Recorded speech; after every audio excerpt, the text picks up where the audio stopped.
Welcome back to the Music Bar Podcast, and this is episode 46, 2023, February 28th, and I am sorry for starting so late in the year already. It's already the end of February. I was hoping to start halfway through January, but if you saw my update recently, I just did.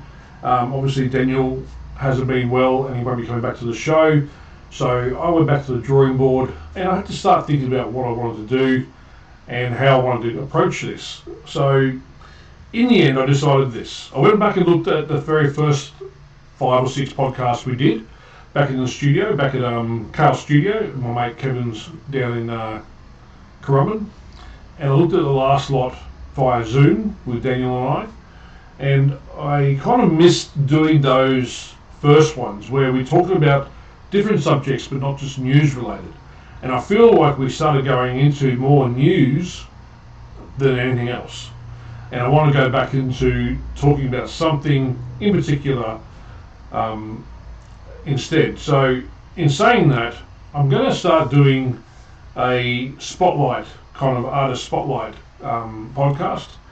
They won't be 40 minutes. They'll be short episodes, 10 maybe 15 minutes long. And I'll discuss something. I'll have something on the screen to follow, and we'll just follow that and keep doing those here and there. Also, we'll still continue the Get On It. I really enjoy Get On It. I find that I go back to the olden days, well for me, the 90s, even the 80s, and listen to music I've not heard for a long time. And when you do that, I find that it brings back memories that you've not thought about for a long time. Being now a lot older, some songs just go, oh, I remember that song, and I remember where I was, and I remember what happened when I first heard it, and so forth, and I actually enjoy that as well. So I want to, and also, if they're great songs, I want everyone to know about it. So they will continue as well to Get On It, and Artist Spotlight, but also, if there is something in the news that I think should be discussed, like for instance, Pantera, when they came back out and started touring, we discussed it in depth here, and I think it's important. So those kind of things will happen. And if someone passes away or something happens that I think it's worth noting, I will talk about it. But it'll be not in the podcast. It'll be just a quick 5 or so minute extra content, I guess you can say. So yeah, in saying that, thank you also to all the viewers, people who have subscribed to my YouTube channel. I've noticed the numbers in the last 2 and a bit months has not changed one bit. Hasn't gone up. But more importantly, with no content coming out, it hasn't gone down. So people are still following me on Facebook, Instagram and YouTube, and I really appreciate the fact that you've stuck by me, and I hope the content I bring to you in the future helps you stay attached to the show, but I also hope obviously that we continue to grow. Also, we've only had one guest on the show, and that was Corey back, I believe, in episode 30, I think it was. Now, Corey was a mate of mine, still is, from way back when, my Tasmanian days, and he's a musician. He's in a band. He's written a lot of music, and so I want to have more guests on because I want other people to give their opinions on things as well. So I want to start reaching out to different musicians. I've already drafted a letter which I'll start sending out in the future, but I want to bring people onto the show who are working musicians, or even the guy, and there's so many of them, the YouTube guys who just sit there and play guitar all day long, who are just phenomenal. I want to get their opinion on things too. So I will start hopefully bringing on guests in the future. It's not an easy process, especially trying to get through management and so forth, but bear with me, I'll try my hardest, and that will hopefully be something we can do and watch and listen to some great musicians talk about the music industry, their own life, and so forth. But in saying that, just follow along every week and just comment when you can, and please help support by subscribing and liking and telling your friends when I'm back up and running properly. And yeah, I really appreciate that, so thank you. Now, a little bit of news, not really news, but just a touch base on things that we discussed in the last few episodes last year. Motley Crue now have been touring. They've got John 5 playing guitar for them instead of Mick Mars. Mick Mars has just posted a comment on his Instagram saying he's doing work on a solo album. So that's something that he's mentioned, I don't know how long for, 20 years or more, and now it's in the works. So that might mean he still plays and writes for Motley Crue when they go back into the recording studio. He's just not touring with them. But I am looking forward to hearing Mick Mars, his solo album. He's actually working with a guy called Corey Marks, who is a country rock singer, songwriter. They posted a picture together. I don't know Corey Marks at all, but I'm not sure if he's helping him write it or he's just producing it. I'm not really sure, but we'll find out when that time comes. But yeah, because of Mick Mars not touring with them, they are now in headlining and with Def Leppard again. John 5 is just playing the guitar for Motley Crue like he would. He's phenomenal. His solo spots are amazing. I love John 5. He cancelled his tour here in Australia because of the Motley Crue gig, but they'll come out here and I'll get to see John 5 finally. And yeah, so sound-wise for Motley Crue live is just phenomenal, except for, which I guess I've always been concerned about, but Vince's voice is not the best. It's really sad that he can't do what he used to do the way he did it, and I understand people get older and they change, but I just think he has not, I don't know, tried hard enough to get his voice to where it should be. He comes on stage and really just talks and doesn't even try to get half the high notes. And I saw a post the other day from someone on Instagram who was in the crowd, and they posted a TikTok video of Vince lip syncing, which isn't good if that's the correct, if it is actually correct that he actually did. It looked like he did. It looked like he was quite far away from the microphone, but the sound hadn't changed in his voice, and it wasn't just once, it was a couple of times. So yeah, I really hope he can actually pull it together. But in saying that, if Motley Crue tour here, or when they tour here with Def Leppard, I'll be going. Because Motley Crue, yes, they are great. Yes, he's not probably 100% Vince Neil, but I want to see John 5, and I'd just love to see him the live show. So I'll still go see them, even if he sang bad.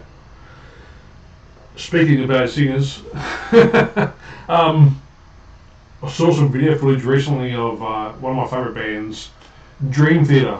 They've been touring as well, and they did a song off my favourite album called Pull Me Under back in the day, and the song is called the song is called Pull Me Under off my favourite album, Images and Words, from back in the day, back in the 90s. And I love Pull Me Under, so I looked and I was actually excited to hear this. And the guy who filmed it was really close to the stage, even under the microphone from James, the lead singer.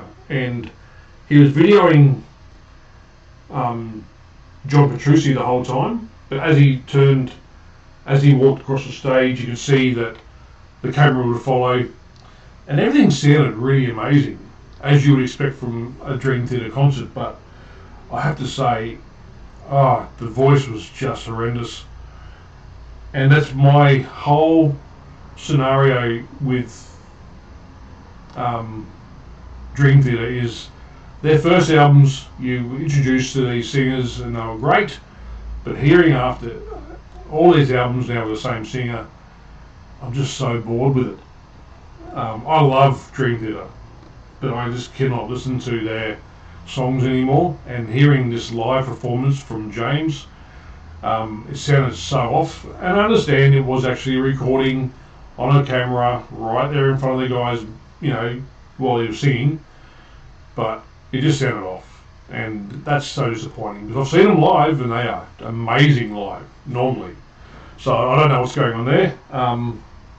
But yeah, to hear one of my favourite songs that bad, a bit worried about it, to be honest. And the other bit of news was Pantera. Obviously, we discussed that when they came out and announced they were going to do a Pantera concert and tour the world as Pantera in tribute to the brothers, obviously. They got their two musicians, Charlie and Zach. Okay, fine, Zach's playing guitar, he plays rhythm really well, he does the solos the best way he can. The singer, to me, still, Phil, he's singing so well, I hope he can continue. His voice doesn't just wear out from singing that style of music for so long. I really hope they can continue, because I'm going to go and see them in August in Los Angeles with Metallica. But my concern now is, and I read an article, would have been a month ago. This article scared me, actually.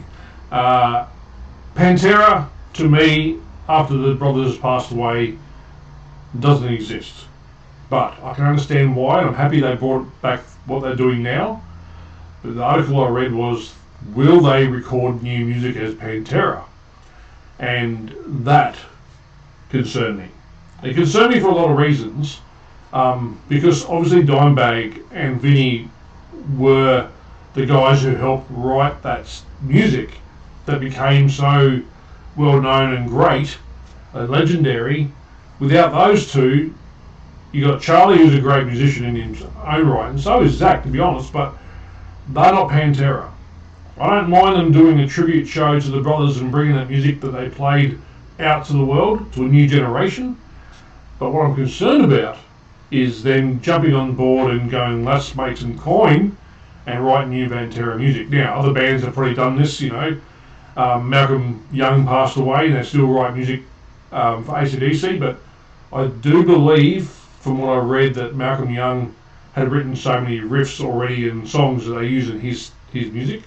And that's not saying that Dimebag didn't do the same thing, but I really hope that Pantera do not continue in a writing format. That will make a lot of Pantera's fans unhappy, including me, and I just hope they just keep doing the tour with the music that's already been written. That's good enough, as far as I'm concerned, to tour the world playing that music, but nothing new. Zach's not Dime. Charlie's not Vinny, but I believe Vinny used to produce most of the music as well, so you just can't do it. I just don't think you can do that. And fingers crossed they don't try. And yeah, that's it pretty much for the week episode, but I want to just quickly say, I don't know if you've heard this band before, there's a band I discovered just recently called The Big Wreck, and they had a song called Ghosts. It came out in 2014 off the same titled album. Go listen to Big Wreck, Ghosts, the video or live, either way, and let me know what you think of this band, because to me, it's phenomenal. It's such a great, cool song. And it's really bass orientated, which is one of the things I really like about this song. And that's one of the things I wish Metallica did more with Rob. Rob's this amazing bass player. Always has been. He's been in so many different bands. He can play in different style. And they've never really used Rob in any other format except for play bass on our main songs. They haven't let him write anything, I don't believe, like bass orientated, like they did with Cliff. So listen to this Big Wreck Ghost song. Let me know what you think of it. But really pay attention to what this bass player's doing, because it's great. It is really good. And in saying that, thank you again for tuning in. We'll see you again in the future. Get On Us coming, spotlights on artists are coming, and podcasts will be just new here and there. So thank you, and rock on.